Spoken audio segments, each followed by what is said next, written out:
Hello guys and welcome back to my channel. आज हम chapter 8 से स्टार्ट करने वाले हैं। Chapter 8 deals with security for keeping the peace and for good behaviour.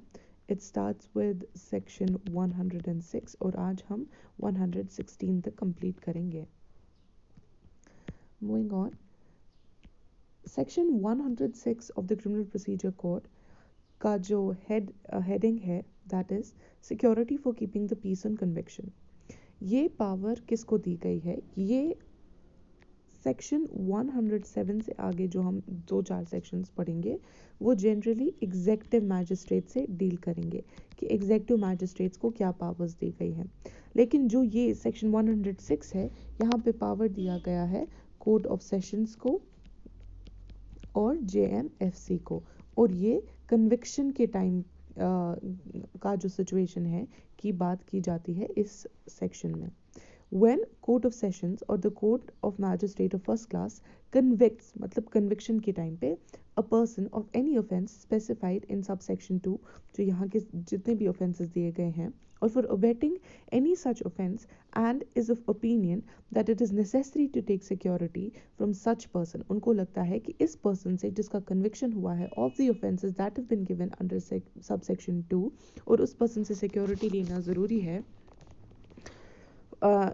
and for keeping peace, the court may at any time of passing sentence on such person order him to execute a bond without sureties for keeping peace for such period not exceeding 3 years as it thinks fit. Or basically they will ask him to execute a bond with or without sureties, कोई ऐसा piece करने के लिए या peace maintain करने के लिए, and the time period shall not extend or exceed 3 years. यहाँ पे 2-4 चीज़ें इंपॉर्टेंट है। पहले authority court of sessions and the JMFC, फिर कन्विक्शन 3 साल। क्या बोलेगा उसको, उस पर्सन को, टू एग्जीक्यूट अ बॉन्ड। ठीक है, जो ऑफेंसेस हमने यहाँ पे देखे वो कौन कौन से हैं? आईपीसी के अंडर जो ऑफेंसेस दिए गए हैं 154, 153A, 153B, any offense which consists of or includes assault or using of criminal force or committing theft, criminal intimidation, any other offense which was caused or was intended or known to be likely to cause a breach of peace. If the conviction is set aside on appeal or otherwise, the bond so executed shall become void. अब जो order of conviction है वो आप definitely challenge तो कर ही सकते हो। अगर अब कन्विक्शन ही सेट असाइड हो गई ऑन अपील और अदरवाइज, जो बॉन्ड सो एग्जीक्यूट है, जो बॉन्ड आपने एंटर किया था on the basis of conviction, वो भी वॉइड हो जाएगा obviously. An order under this section may also be made by an appellate court or by any court when exercising its power of revision. Basically हमने authorities court of sessions पढ़ा था and JMFC, but अगर कोई appellate court है उसको बाद में लगता है कि नहीं जी यहाँ पे ये इम्पोर्टेंट था that this person needed to execute a bond, उसको भी ये पावर अंडर रिविजन दिया गया है कि while it is executing the power of revision they definitely can do it. Then section 107 security for keeping the peace in other cases. अब हम आ गए एग्जेक्टिव मैजिस्ट्रेट्स की। वह हमने जुडिशियल मैजिस्ट्रेट्स के बारे में 106 में हमने जुडिशियल मैजिस्ट्रेट्स के बारे में पढ़ा था। 107 deals with the power of the executive magistrate. When an executive magistrate receives information that any person is likely to commit breach of the peace or disturb the public tranquility or to do any wrongful act that may probably occasion a breach of peace or disturb the public tranquility, and उसको ये opinion है कि कोई sufficient ground exist करता है to proceed against this person, वो उस person को बोलेंगे शो कॉज नोटिस और उसको बोलेंगे कि बताओ why should we not proceed against you, give us a reason, and why is it that you shall not execute a bond for a period that has been specified. वो bond without sureties भी हो सकता है। और ये जो bond execute करने के लिए बोलेंगे it shall not exceed 1 year as the executive magistrate deems fit. Proceeding under this section may be taken before executive magistrate when either the place where the breach of the peace or disturbance is apprehended is within his local jurisdiction or there is within such jurisdiction a person who is likely to commit a breach of peace or disturb the public tranquility or do any wrongful act as aforesaid beyond such jurisdiction. Basically उसी executive magistrate के पास लेके जाएंगे जिसकी with in jurisdiction ये जो person है who is about to commit such a breach वो fall करता है. Then section 108, security for good behavior from persons disseminating seditious matters. अब कोई पर्सन है वो seditious matter disseminate कर रहा है तो उस सिचुएशन में क्या किया जाएगा. When an executive magistrate receives information that there is within his local jurisdiction any person who within or without such jurisdiction either orally or in writing कोई ऐसा मैटर डिसमिनेट कर रहा है जिसकी पब्लिकेशन प्रोहिबिटेड है under 124, 153A, 153B, 295 of the Indian Penal Code, या कोई ऐसा मैटर है concerning a judge acting or purporting to act in the discharge of his official duties which amounts to criminal intimidation, कोई ऐसा matter है या वो ऐसा कोई मैटर जो है या कोई पब्लिकेशन कर रहा है, प्रोड्यूस कर रहा है, पब्लिकेशन कर रहा है या सेल कर रहा है या import export convey sell lets him hire distributes publicly exhibits or any other matter puts in circulation any obscene matter such as referred to in section 292 of the Indian Penal Code. ये अगर कोई भी इन तीनों situations में जैसे 124A, 153A, 153B, 295 या कोई ऐसा मैटर है concerning a judge acting on purporting to act in discharge of his official duties, या तीसरा ऐसा कि वो सेल या इम्पोर्ट एक्सपोर्ट ब्ला ब्ला ब्ला ब्ला ब्ला ये जितने भी यहाँ पे दिए गए हैं वो कर रहा है किसी ऐसी चीज़ की जो ऑब्सीन मैटर है और पनिशेबल है अंडर 292, तो जो ये मैजिस्ट्रेट है अगेन एन एग्जेक्टिव मैजिस्ट्रेट और उसको लगता है कि देयर इज सफिशिएंट ग्राउंड इस पर्सन को प्रोसीड करने के लिए, अगेन उस पर्सन को किया जाएगा, उसको एक शो कॉज नोटिस भेजी जाएगी कि बताइए why you should not execute a bond for good behaviour, और जो वो पीरियड होगा वो 1 साल ही होगा. जो हमने सेक्शन 106 पढ़ा था उसमें 3 साल का टाइम पीरियड दिया गया है. 107 अब वो जुडिशियल मैजिस्ट्रेट्स के बारे में स्पेसिफिकली दिया गया है. एग्जेक्टिव मैजिस्ट्रेट के पास 1 साल हमने 107 में पढ़ा था और 108 में भी हमने 1 साल का टाइम पीरियड पढ़ा. No proceeding shall be taken under this section against the editor, proprietor, printer or the publisher of any publication registered under or edited, printed and published in conformity with the rules related in Press and Registration of Books Act with reference to any matter contained in the publication except by the order or under authority of the state government or some officer empowered by the state on this behalf. Basically एक exception दिया गया है इसमें section subsection 2 में कि जो भी publish print वगैरह वगैरह किया गया है under the rules laid down in press and regulation act वो प्रोसीडिंग उसके अगेंस्ट ये प्रोसीडिंग नहीं की जा सकती. Then section 109 security of good behaviour from suspected person. Again हम एग्जेक्टिव मैजिस्ट्रेट के पार्ट के बारे में बात करते हैं. When an executive magistrate receives information that there is within his local jurisdiction a person taking precautions to conceal himself.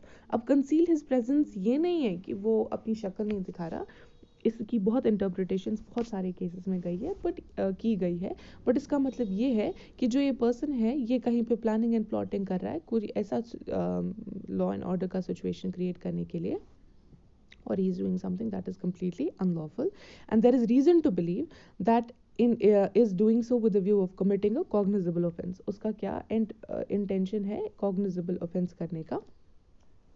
The magistrate may, जो ये magistrate है as has herein been provided, इस पर्सन को again एक show cause notice भेजेंगे और उसको बोलेंगे why should you not execute a bond in order to satisfy the court कि तुम जो है तुम एक गुड बिहेवियर रखोगे. एंड अगेन इस जो बॉन्ड का जो पीरियड होगा वो 1 ईयर ही होगा. Again quick revision here only. 106 में हमने 3 साल पढ़ा, 107 में हमने 1 year, then 108 again 1 year, then 109 now again 1 year. 106 में 3 साल क्योंकि जुडिशियल मैजिस्ट्रेट्स है. 107, 8 and 9 we are dealing with the power of the executive magistrate. अब 10 security for good behaviour from habitual offenders. अब एग्जेक्टिव मैजिस्ट्रेट्स को अब तक के पार सिर्फ एक एक साल का दिया गया था, 107, 108 और 109। लेकिन 110 में इनको 3 साल के लिए they can ask a person to enter into bond, लेकिन स्पेसिफिकली जब वो पर्सन हैबिचुअल ऑफेंडर हो। हैबिचुअल ऑफेंडर बेसिकली वो होता है जो हैबिचुअली कोई एक ऑफेंस करता रहता है। Executive magistrate again receives information that there is within his local jurisdiction a person जो एक habitual robber है, receiver of stolen property है, harbor करता है thief को या उनकी aid करता है उनकी concealment, या abet उसने किया या commission है किया है किस offense का, kidnapping, abduction, extortion, cheating, mischief, जो पनिशेबल है बाय आईपीसी या 498A, 489A, 489B, 489C, 489D of the Indian Penal Code, या हैबिचुअली कमिट करता है या अटेम्प्ट टू कमिट करता है क्या, breach of peace, habitually commits और अटेम्प्ट्स टू कमिट और अबेट्स द ऑफेंस ऑफ कोई ऐसा ऑफेंस जो पनिशेबल है under the drugs and cosmetics act, foreign exchange regulation act, employ provident fund and family pension fund, Food Adulteration Act, Essential Commodities Act, Untouchability Offences Act, Customs Act, Foreigners Act, any offence punishable under any other law providing for the prevention or hoarding or profiteering of or of adulteration of food or drugs, or of corruption, or is of so desperate and dangerous to render his being at the large without security hazardous to the community, जो magistrate है वो इस person को again show cause notice भेजेगा और बोलेगा why you are not execute a bond, लेकिन time period कितना अलाउड है यहाँ पे 3 years।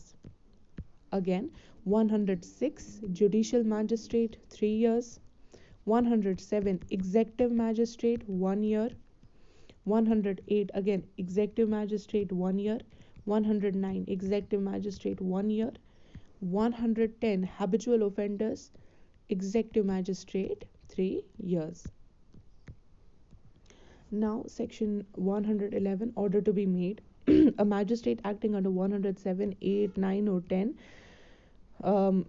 deems it necessary to require any person to show cause notice under this section, he shall make an order in writing, basically writing में वो order किया जाएगा, setting forth the substance of the information received, कि हमने तो order किया, हमने तो आपको शो कॉज नोटिस भेजी थी, लेकिन उसके साथ वो ये भी रीज़न लिखेंगे कि ऐसा क्यों है, हमें इन्फॉर्मेशन जो है वो कहाँ से मिली थी, और ये ऑर्डर जो है वो हमेशा राइटिंग में दिया जाएगा। To be executed the term for which it is to be enforced, and if the number, character and the class of sureties if any required।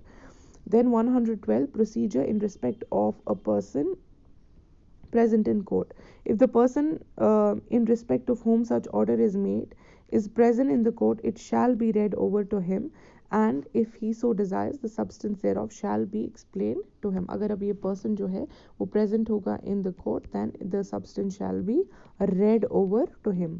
ठीक है। अगर आप अकॉर्डिंग टू 111 आपने राइटिंग में नहीं दिया है द पर्टिकुलर ऑर्डर जो that have been made under 107, 108, 109 and 110, then such order will not, ये विशेष नहीं करेगा proceedings, but ये एक irregularity होगी। 113 summons on warrant in case of a person not present। If such person is not present in the court, the magistrate shall issue a summons requiring him to be appear when such person is in custody। A warrant, basically summons के बारे में हमने पढ़ा था कि जो person है उसको summons furnish की जाएंगी कि तुम्हारी जो presence है that is needed by the court। अगर ये person already under arrest है तो जिस custody में ये है, for example if he is किसी जेल वगैरह में है, तो वहाँ के जो ऑफिसर है उनको एक वारंट भेजा जाएगा कि आप जो है इस पर्सन को प्लीज कोर्ट लेके आ जाइए। Provided that whenever it appears to such magistrate upon the report of the police officer or upon the information, the substance of which the report or information shall be recorded by the magistrate, that there is reason to fear that the commission of the breach of peace and that of breach of the peace cannot be prevented otherwise than by immediate arrest of such person, the magistrate may at any time issue a warrant for his arrest. Basically जहाँ पे magistrate को लगता है after the information he has received on police report कि इस person का arrest होना important है और तब तक breach of security ensure नहीं की जा सकती जब तक ये पर्सन बेसिकली प्रेजेंट ना हो, तो मैजिस्ट्रेट इमीडिएटली इस पर्सन के अरेस्ट जो है वो इशू कर सकता है. Copy of order to accompany summons और वारंट. एवरी समन्स और warrant issued under section 113 shall be accompanied by the copy of the order made under 111, जो कि राइटिंग में होगा, जो हमने पढ़ा था. Also, and it shall also disclose कि information वगैरह कहाँ से मिली थी.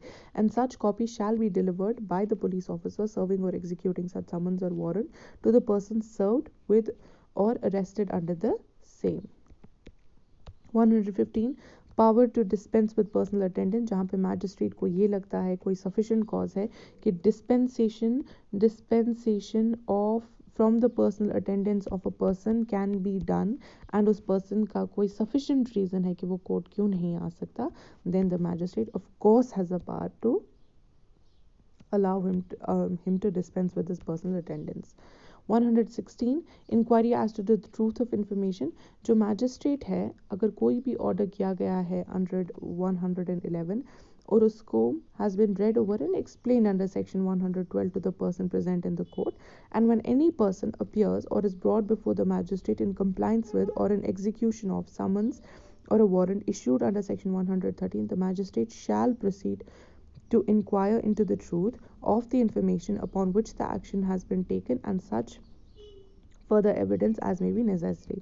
अब इतना आर्बिट्री तो नहीं है ना कि कोर्ट को इन्फॉर्मेशन मिली और इन्होंने शो कॉज नोटिस भेजी और वो पर्सन फॉर एग्जांपल एग्जीक्यूट भी करता है बॉन्ड. बट क्या इसका मतलब ये है, या उसको शो कॉज नोटिस में ये लिखा गया है कि tell us why you are not execute a bond. इसका मतलब ये थोड़ी ना है कि इंक्वायरी नहीं की जाएगी with respect to the truth of the offence या द एलिगेशन जो लेवल की गई है अगेंस्ट द पर्सन. तो उस सिचुएशन में क्या किया जाएगा जहाँ पे इंफॉर्मेशन वगैरह मिली है, जैसा कि हमारा सेक्शन 116 बोल रहा है कि उसमें इंक्वायरी की जाएगी. और ये इंक्वायरी क्या होगी, it is a judicial inquiry. इसमें वैसे ही इंफॉर्मेशन का डिस्क्लोजर किया जाएगा. We will take evidences. अगर मैजिस्ट्रेट को लगता है कि हमें फर्दर एविडेंसेस की ज़रूरत है in order to come to the truth and to know the reality, then of course that can be done as well. Such inquiry shall be made as nearly as may be practicable in the manner herein prescribed for conducting trial and recording evidence in the summons case. Okay. I think I have missed out on the last slide. I'm so sorry, friends. I think I've missed out on the slide. I don't know how that happened. But now that I see it, I clearly have missed out on the last part of the slide. But that's okay. Tomorrow when we come back, we'll start with section 116, जो कि inquiry as to the truth of information बताता है कि जहाँ पे कोई order वगैरह है जो 100. I will explain the section to you, but we can go through the bare provision in the next lecture. कि कोई पर्सन है, ऑर्डर किया गया है अंडर 111 एंड 112 और उस पर्सन को एक्सप्लेन भी किया गया है कि भाई दिस इज़ द ये हमारा एप्रीहेंशन है तुम्हारे लिए, you have to execute a bond this and that. Then in such a situation ऐसा नहीं है कि उस एलिगेशन या उस सस्पेशन की रियलिटी या जो ट्रूथ है वो फाइंड आउट नहीं की जाएगी. Of course there will be an inquiry which will be a judicial inquiry और इसमें एविडेंसेस लिए जाएंगे and the magistrate can even call for the recording of further evidences in order to come in order to know about the truth. Magistrate जो है वो after inquiry complete हुई है, ठीक है, या इनिशिएट हुई है या कमेंस हुई है, उसको लगता है कि कोई इमीडिएट मेजर लेने की ज़रूरत है कि for the safety of public tranquillity या कोई कमीशन ऑफ ऑफेंस प्रिवेंट करने के लिए वो फॉर द रीजंस रिकॉर्डेड, वो रिटन रीजंस देगा, he will make an order और वो रिटन रीजंस देगा और उस पर्सन को डायरेक्ट करेगा। क्या डायरेक्ट करेगा? कि तुम जो हो पर्सन, तुम एग्जीक्यूट करो बॉन्ड विद और विदाउट श्योरिटीज, और तुम तब तक गुड बिहेवियर मेंटेन करोगे until the conclusion of the inquiry. मतलब जब इंक्वायरी चल रही है, इंक्वायरी चल रही है और ये इंक्वायरी जनरली 6 मंथ्स के लिए रहती है। This the commencement of the inquiry और the foreclosure of the inquiry has to be done within the 6 months. और अगर 6 मंथ्स में इंक्वायरी कंप्लीट नहीं हुई तो जनरली जो प्रोसीडिंग्स हैं अगेंस्ट अ पर्सन वो टर्मिनेट हो जाती है। अब कोई पर्सन है वो अरेस्टेड था इन 6 पीरियड जब तक ये इंक्वायरी चल रही थी। आफ्टर द अगर अब इंक्वायरी 6 महीने में कंप्लीट नहीं हुई तो ये पर्सन जो है वो इमीडिएटली रिलीज किया जाएगा। ये हमारे सेक्शन 116 में दिया गया है। देन इसमें सेक्शन 116 में सिर्फ 2-3 चीज़ें इंपॉर्टेंट याद रखना है। नंबर 1, 6 मंथ्स के टाइम पीरियड क्या है। दूसरा, inquiry, what kind of an inquiry, a judicial inquiry, इसमें आप एविडेंसेस ले सकते हैं। And if for example the proceedings do not finish in or foreclose in 6 months, तो जो proceedings है वो terminate हो जाएंगी unless of course special reasons जो है वो magistrate लिख के देगा और बोलेगा कि ये special reasons है कि 6 महीने में ये proceeding continue, ये inquiry complete क्यों नहीं हुई। ये है हमारा section 116। Tomorrow will be going through the bare provision, what was important for you guys to understand in this section that I have tried my best to explain. Hopefully see you tomorrow, and thank you for tuning in, and please like this video and comment and do subscribe for those of you who have come to my channel for the first time. Thank you so much. See you. Bye.